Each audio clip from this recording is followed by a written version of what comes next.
ગઈકાલે અમદાવાદ સિવિલ હોસ્પિટલથી B division police સ્ટેશનમાં એક ડીઓના કામે વર્દી લખવામાં આવેલી તે બાબતે અત્રેથી પીઆઈશ્રીને મોકલી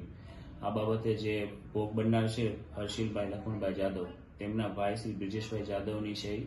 ફરિયાદ નોંધવામાં આવેલી ફરિયાદીના જણાવ્યા મુજબ પોતાના ભાઈ હર્ષિલભાઈને જ્યારે બી ડિવિઝન પોલીસ સ્ટેશનમાં 406-420ના કેસના કામે જ્યારે અટક કરવામાં આવેલા તે સમયે તપાસ કરનાર અધિકારી શ્રી પીએસઆઈ મકવાણા દ્વારા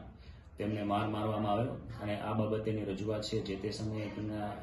જે ભાઈ છે હર્ષિલભાઈ તેમને નામદાર કોર્ટમાં રજૂઆત કરેલી હોય અને તેમની છે તપાસ નામદાર કોર્ટ દ્વારા પણ શરૂ હોય, પરંતુ ગઈકાલે છે